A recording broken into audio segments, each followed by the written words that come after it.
Assalamualaikum warahmatullahi wabarakatuh. Perkenalkan, nama saya Muhammad Shibli Jindan. Di sini saya akan mengikuti seleksi asisten mineral optik dan petrografi.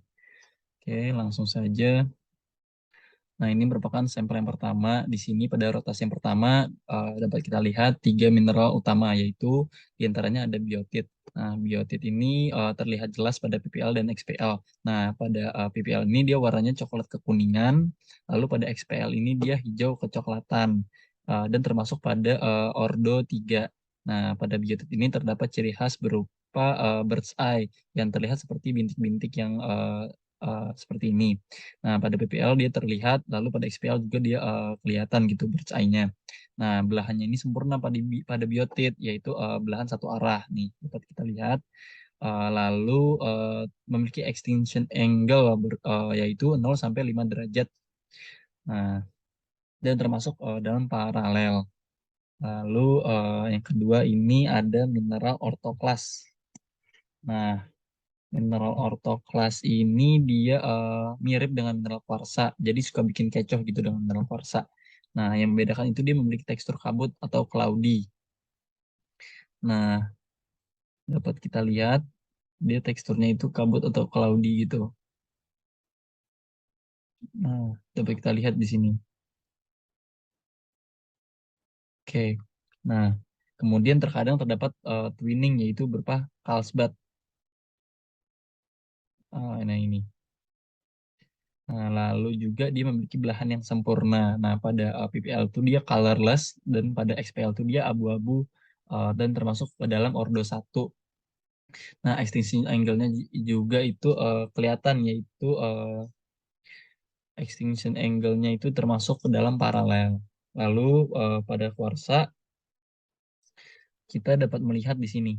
Nah, ini merupakan mineral kuarsa.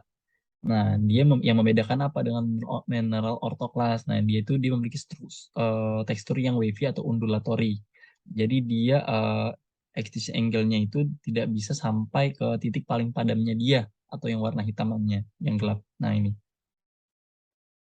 Oke. Dan juga dia lebih terang dari orthoklas. Nah, di sini pada XPL saya dapat melihat beberapa mineral saat di zoom. Nah, di antaranya ini. Ini merupakan mineral plagioklas dengan tekstur albit. Walaupun tidak sempurna, tapi dapat mengindikasikan mineral tersebut merupakan mineral plagioklas karena ada twinningnya, yaitu berupa albit. Lalu di sini saya dapat melihat juga terdapat twinningnya, yaitu Carlsbad dan merupakan bagian dari mineral orthoklas. Nah, ini juga yang tadi hampir mengecoh juga dengan mineral kuarsa gitu karena hampir mirip. Nah, dan juga mirip juga dengan mineral sanidin yang memiliki bentuk seperti tabular-tabular atau tabung-tabung. Nah, lalu terdapat juga di sini saya melihat zoning di sini. Saya di sini melihat zoning.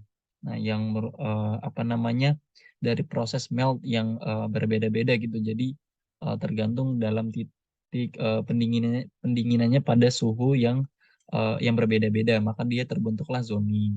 Lalu di sini saya juga menemukan tekstur an tekstur antipertit. Nah, di sini yang merupakan bagian dari mineral orthoklas yang intergrowth oleh mineral plagioklas. Dengan twinningnya di sini saya dapat melihat yaitu Carlsbad. Oke, lalu balik ke PowerPoint. Nah, ini yang tadi telah diidentifikasi mineralnya apa saja. Nah, derajat kristalisasinya itu holokristalin, di mana itu seluruh terbentuknya oleh kristal. Lalu kemasnya inequigranular. Nah, dia itu faneritik sampai porfiritik. Jadi dia terlihat oleh kasat mata. Dan porfiritik itu bentuknya berbeda-beda, ada yang besar dan ada yang kecil. Lalu ukuran kristalnya itu very fine sampai coarse. Lalu bentuk mineralnya itu hipidiomorf, yaitu batas-batas bidang kristalnya itu dibatasi oleh bidang kristal yang euhedral hingga subhedral. Lalu komposisi indeks warna mineralnya itu leukokratik, di mana warnanya itu terang, yaitu eh, termasuk mineral asam. Nah, mineral magnetik itu dia kurang dari 30%. Jadi leukokratik lah, terang gitu. Oke, nah di sini saya melakukan point counting untuk menentukan apa jenis mineralnya atau apa tipe mineralnya. apa tipe batuannya. Di sini saya melakukan point counting dengan yang pertama itu mineral plagioklas. Nah, di sini saya melakukan point counting plagioklas 55 poin, kemudian biotit ini saya point counting, kuarsa yang tadi, lalu alkali feldspar, dan di sini ya tadi yang tekstur antipertit yang sudah saya jelaskan. Nah, di sini terdapat poin countingnya, lalu saya hitung berdasarkan presentasi totalnya, dibagi presentasi total, dikali 100%. Nah, lalu untuk KIAPF-nya dihitung, biotit tidak ikut karena dia tidak termasuk dari diagram KIAPF. Nah, didapatkan hasil sebagai berikut, lalu dinormalisasi oleh alkali feldspar dan plagioklasnya. Nah, ditemukan yang digunakan itu klasifikasi skema KIAPF level 7, di mana dia coarse grain gitu. Jadi dipakailah level 7 dan bukan batuan ultra basa yang di atas 90%. Nah, ditemukan berdasarkan persenannya tadi, kuarsanya itu 27,2%, lalu alkali feldsparnya 86,4% dan plagioklasnya 13,6%. Lalu ditemukanlah titik perpotongannya di sini, yaitu nama batuannya Siona granit. Lalu untuk sampel yang kedua, identifikasi saya menemukan, nanti saya akan jelaskan, itu ada feldspar dan kuarsa. Lalu terdapat juga litik fragmen dan terdapat porositasnya, yang dimana merupakan batu sedimen. Nah, teksturnya itu oke, kita lihat dulu sampel yang keduanya. Nah, ini. Nah, di sini saya dapat mengidentifikasi di antaranya itu terdapat litik fragmen di sini yang berwarna hitam. Nah, ini merupakan litik fragmen atau fragmen-fragmen dari batuan lepasan. Nah, di sini juga ada, lalu di sini juga ada, di sini juga ada. Nah, lalu pada PPL dan SPL juga terlihat apa namanya mineral kuarsa. Nah, di sini mineral kuarsa itu yang ada di tengah sini. Nah, ini merupakan mineral kuarsa yang sudah saya jelaskan juga tadi, dia memiliki tekstur yang wavy atau undulatory. Lalu di sini juga terdapat kuarsa yang monokristalin dan polikristalin. Nah, monokristalin itu dia disusun oleh satu saja mineralnya. Lalu di sini ada polikristalin. Nah, sebentar. Nah, di sini. Nah, ini merupakan polikristalin, di mana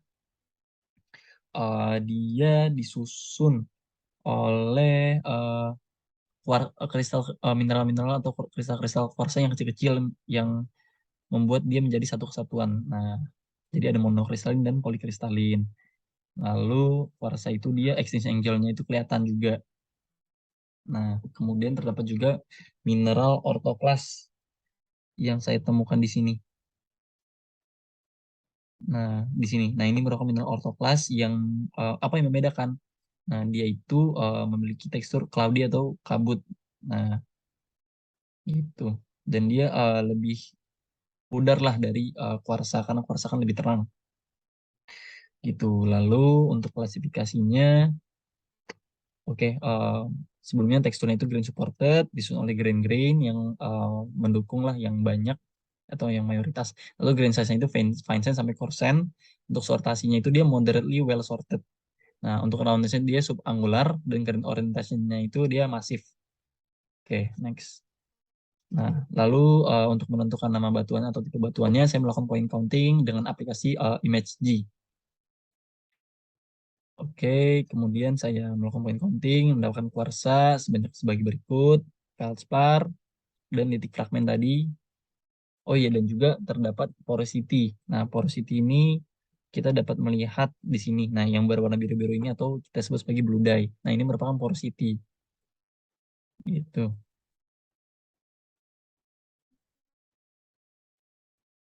Oke, balik tadi, porosity-nya juga ikut dihitung dengan point counting.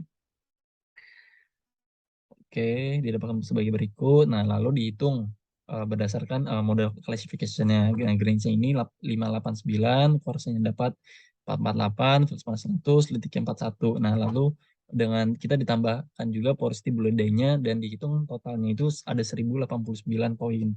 Nah, lalu dihitunglah presentasinya berapa berdasarkan totalnya. dan dikali 100% didapatkan sebagai berikut. Lalu dinormalisasikan dengan gabung dari kuarsa, feldspar, dan litik saja. Porositi atau bludanya itu tidak ikut. Didapatkan sebagai berikut. Lalu klasifikasi yang saya gunakan adalah klasifikasi Pettijohn karena merupakan batuan sandstone silisi klastik dan juga didukung oleh terdapat porositasnya atau bludanya. Nah, kemudian matriks yang digunakan itu di sini kurang dari 15%. Karena dari komposisi yang tadi saya tidak melihat adanya matriks yang lebih dari di atas 15% atau 75%. Jadi kita menggunakan R-Night di sini. Nah, kemudian berdasarkan perhitungan yang tadi, titik temunya tiga titik perpotongan berada di subarkos. Jadi nama batuannya itu adalah subarkos sandstone. Sekian dari saya. Wassalamualaikum warahmatullahi wabarakatuh.